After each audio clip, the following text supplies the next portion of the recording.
this week's Vaticano, we take a look back at the first 6 months of Pope Francis' papacy. And the Argentinian Pope shares a reflection during the Angelus on the infinite strength of love. New bishops of the world descend on Rome for a special Vatican course that will help them take on their new roles. 3,000 members of the Order of the Holy Sepulchre of Jerusalem make a pilgrimage to the tomb of St. Peter for the Year of Faith. All this, plus we hear from the new Polish ambassador to the Holy See and take a closer look at Pope Francis' cross. All this coming up on Vaticano.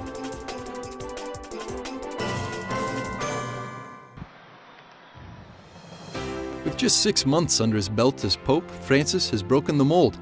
Without breaking the continuity with his predecessors, Jorge Mario Bergoglio is changing the way the Church is viewed, without changing Catholic teaching. The direct approach, humility, and visible joy of the Argentinian Pope have conquered the hearts of believers and non-believers alike, who see in his witness the mercy of God.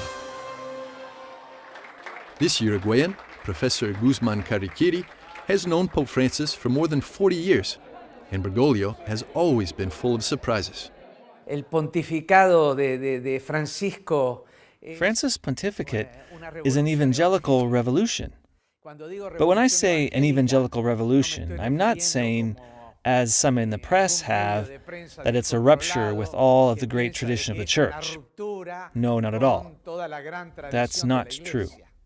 It's extraordinary how the great patrimony of faith of the tradition of the Church is communicated through such different pontificates, with such different personalities, that come from such different cultural contexts, formations, spiritual sensitivities, and styles.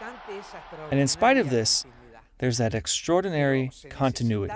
But that evangelical revolution was certainly needed, which returned to the gospel, to the source, without the mincing of words. The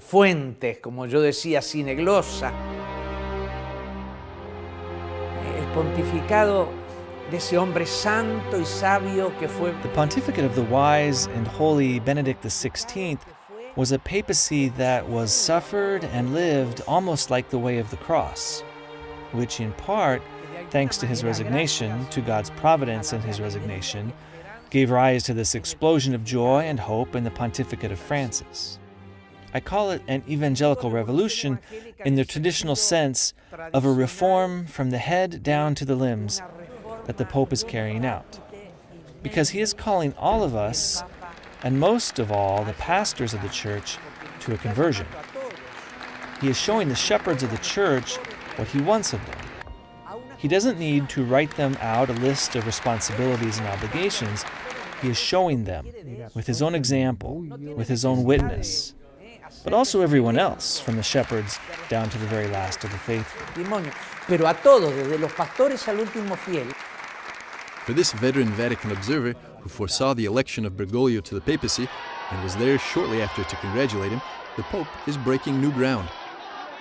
The first change he's done in the Vatican is changing how the papacy is exercised.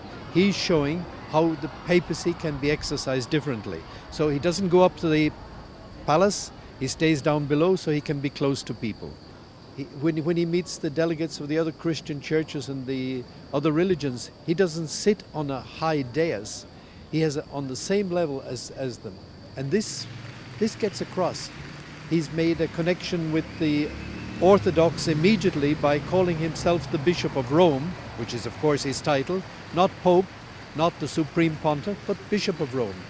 And for that reason, for the first time in 1,000 years, the ecumenical patriarch of the Orthodox, in other words, the number one in the Orthodox Church world, came and attended his inauguration.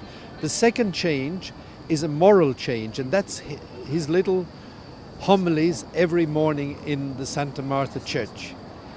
He's communicating because he believes you can change structures, but if you don't change the hearts of people, you don't change anything. And so he's going directly to the hearts of people through those morning homilies. The third change is, of course, he's brought in a Secretary of State who will start now on the 15th of October, who's a really experienced man, a man of dialogue, a man like himself in many ways, a humble man, a man who doesn't want to be the prima donna, but who knows how to dialogue with the governments and with the modern world. And then the fourth change, He has understood, and it was what was discussed in the meetings before the conclave, that the Pope governs with the bishops. And so he's created a council of 8 cardinals, one from each continent, who will help him in the government of the Church. And this is very important because now the whole Church feels cardinal from the Congo in Africa, where the war is still going on. Cardinal from Australia. We've got one from Boston. Two from Latin America, because we've also got one from Honduras and one from Chile. One from Bombay. And so you've got these, and then one from Germany. And these are to help him to bring in feedback from the bishops and the Church in those different continents of how the Church should be approaching different questions. Altogether, the first 6 months of this pontificate have shown a change in the perception of the Catholic Church in the world that has also laid the groundwork for the changes Pope Francis is expected to make in the Vatican in the months and years ahead.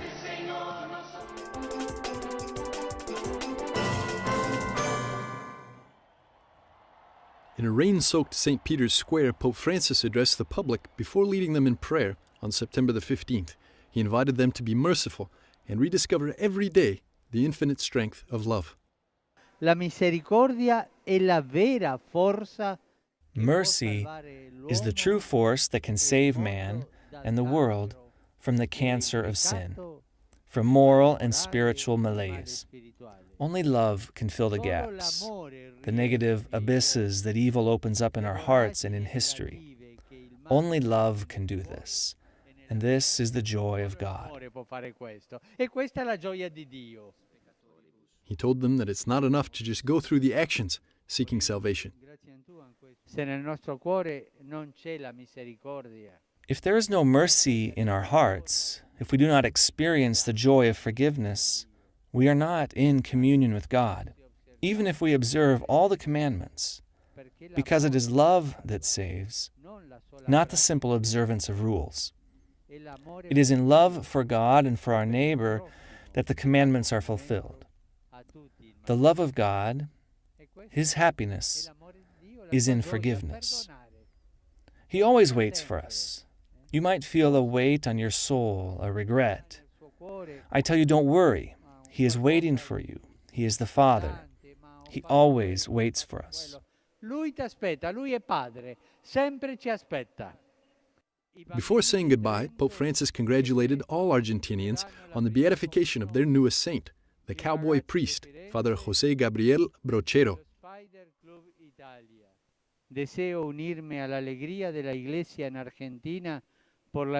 I wish to join the Church in Argentina in its joy at the beatification of this exemplary shepherd, who from the back of a mule rode the arid paths of his parish tirelessly, searching house by house for the people who were commended to him, to bring them to God. Let us ask Christ for the intercession of the new blessed, that priests be multiplied in number, and that imitating Father Brochero, they deliver their lives to the service of evangelization, kneeling often before the crucifix, as they give witness everywhere to the love and the mercy of God.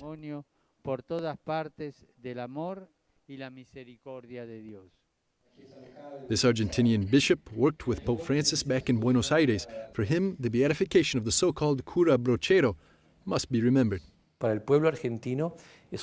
In Argentina, we are really celebrating. This gift of the beatification is a big reason to celebrate. Brochero was a cowboy priest. He spoke with the language of the people, using their words. But he never stopped proclaiming the gospel, never stopped being concerned for the evangelization of men without forgetting about the women and children.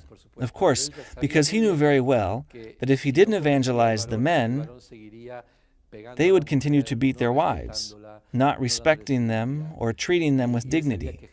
And he knew that Jesus could change hearts. We are very hopeful that Father Brochero will strengthen the pastoral and evangelizing action in Argentina. After a quick break, we'll be back to catch up with a pair of American bishops as they take part in the New Bishops' Congress in Rome. Thanks for watching. This is Vaticano. Rome's Regina Apostolorum University hosted new bishops of the world for 10 days this month. It was a chance for them to receive an orientation both in what to expect now as shepherds of dioceses and how to work more closely with the Vatican. I'm here with about 120 other bishops for the what I've called informally the Bishop School. It's the pilgrimage to the tomb of Peter. All the new bishops since last year in September are invited, and I think most, if they possibly can, participate.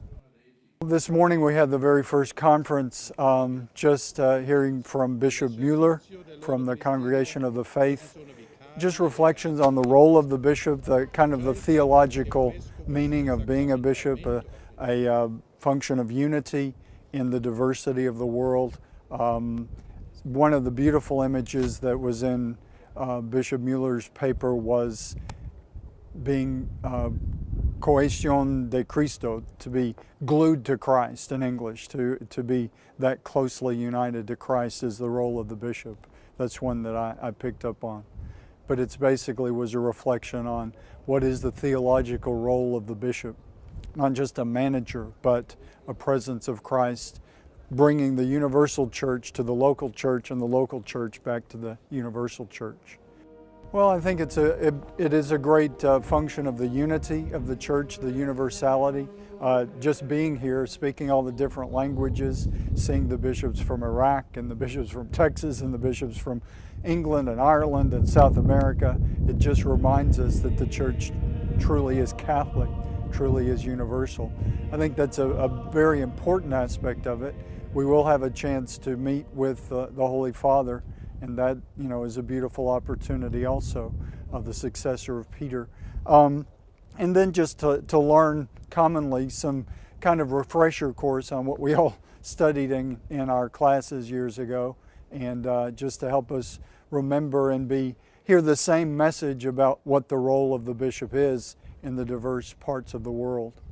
Having an opportunity to talk with new bishops from around the world and ask them questions about their diocese, where they're from, what the challenges are that they're facing, what their experiences have been. It's been illuminating. It really has been exciting, I guess, to have that opportunity to converse with bishops from such diverse backgrounds. For each of them, the experience of being a bishop is not without its challenges, but also not without its joys. I was ordained in November of 2012, one of the last named by Pope Benedict, and then of course we hear that he's resigning, and then, you know, of course Pope Francis. I have to reflect on my own personal journey. I was ordained as a priest of Dallas, Texas, which is next door. Tyler was part of that diocese, and then a year and a half later it was separated as a separate diocese. So I've always reflected on those words in the ordination. You promise obedience to that bishop and his successors. I had no idea how quickly the successors would come along. I've served 3 bishops in the Diocese of Tyler, and I'm the 4th bishop of the diocese. So it really is a reminder of what that commitment is, and a reminder that it really is all about Christ. He's the continuity of the church. Bishops come and go, priests come and go, popes come and go, but Christ remains. It's been I think, a very good, very comfortable transition to a new diocese. Obviously, there are many things about the new diocese, the Diocese of Fargo, that I still have to learn, but it's been very enjoyable. I've really enjoyed the opportunity to get around the state and to visit the different parishes, especially to get to know the priests of the diocese, who obviously I work with very closely, and they're my closest collaborators. So I've really made a point to try to get to know them as much as possible. And everybody has been very welcoming. I feel very much at home there. People have been extraordinarily kind.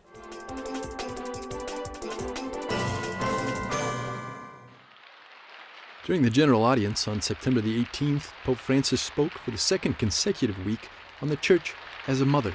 Queridos hermanos y hermanas, retomo de nuevo hoy la imagen. Dear brothers and sisters, I return today to the image of the Church as a mother on the basis of what a mother does for her children.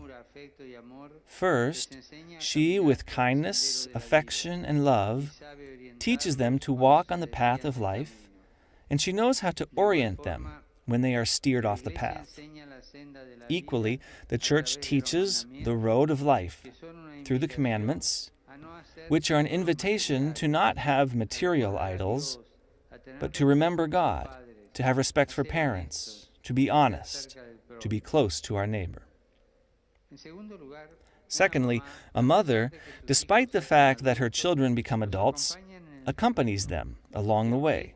And even if they make mistakes, she understands, protects, and helps them. This is how the Church is, a merciful mother who seeks to help and never closes the doors of her home, but always offers her love and invites a retaking of the way to those who have lost it. Lastly, a mother prays and entrusts her children to God, in particular those who are weakest and in greatest need. The Church does the same, placing all of the situations of her children in the hands of the Lord. She entrusts them to the power of prayer, in which God does not remain indifferent.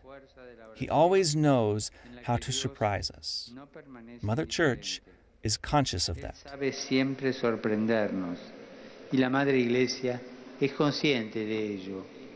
Also during the audience, the Pope made an appeal for peace in the world ahead of the September 21st International Day of Peace. Invito I cattolici di tutto il mondo ad unirsi agli altri cristiani per continuare ad implorare a Dio. I invite the Catholics of the entire world to join together with other Christians to continue to implore from God the gift of peace in the most tormented places of our planet. May peace, the gift of Jesus, live always in our hearts and sustain the propositions and the actions of those in charge of the nations and those of all men of goodwill. Let us all work to encourage efforts for a diplomatic and political solution of places of war that are still of concern.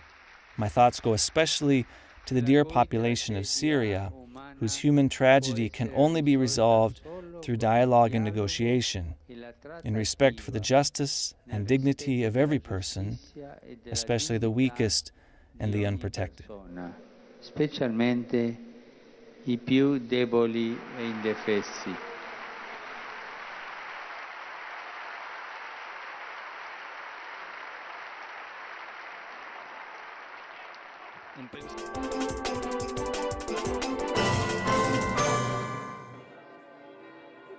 In a year of faith punctuated by papal events and pilgrimages, the Knights of the Holy Sepulchre of Jerusalem enjoyed both during this mid-September visit to Rome. While heads of the order met to revisit their statutes and bring the order up to date and make it more visible on a local level, a total of more than 3,000 knights and ladies were on hand. We're on a pilgrimage for the Year of Faith, and we were so happy to come and meet with all the other fellow knights all over the world that are here, the thousands of them. And we just had an audience with the Pope, and he gave us his blessing.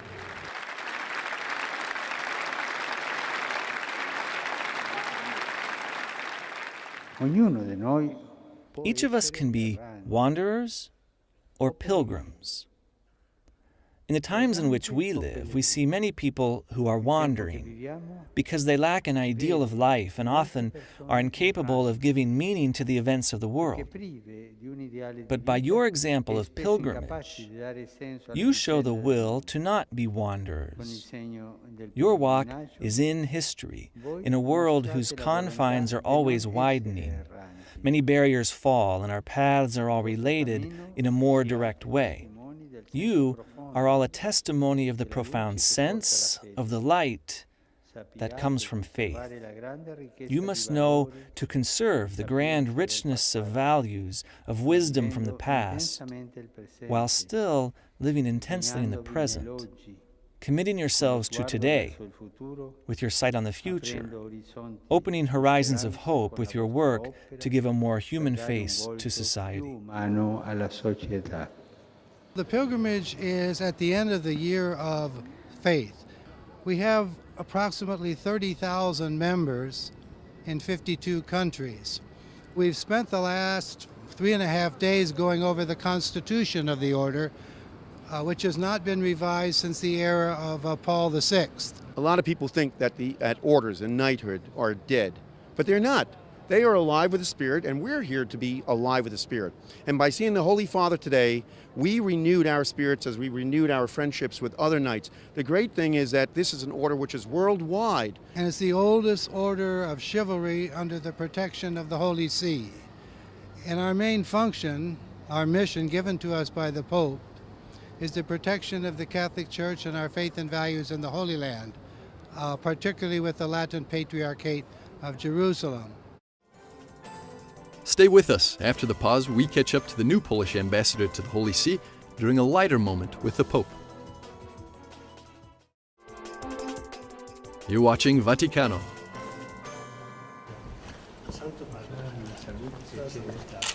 The Polish embassy to the Holy See has a new ambassador, and as the protocol of the Vatican demands, Piotr Nowina-Konopka presented his credentials to the Pope during this audience. The encounter lasted a half hour. They were able to speak of more serious matters like the peace process in Syria, the canonization of John Paul II, and the organization for the coming World Youth Day in Krakow in 2016. But there was also time for a joke or two. 38 anni, matrimonio felice. Io quando mi dicono una data di matrimonio faccio questa domanda. Chi sopportò a chi? Una molto buona domanda. È vero, c'è Wanda, chi sopporta me. È umile. È vero, è vero. I used to know the previous Pope, and I had a number of talks with John Paul II. But I must admit that meeting Pope Francis was still another experience of somebody who is extremely direct, who shortens the distance immediately. You are very emotional when you enter his library, and you are afraid that you will be not able to have a normal conversation. To the contrary, after half a minute, I had a feeling that I know Pope Francis since very, very long. And I understood better the stories about when he calls people here by fixed line or by cells. This is his way. He's so direct, he treats another people not as subordinates, but as somebody who is absolutely equal to him. And you must think about Apostles' times, when the Pope, St. Peter, was just an ordinary man. At the end of the audience, Mr. Nowina-Konopka was able to introduce the rest of his family to the Pope. His grandchildren had a special effect on him. He spontaneously accompanied them to an image of Mary, leaving some flowers and a lasting impression on the new ambassador.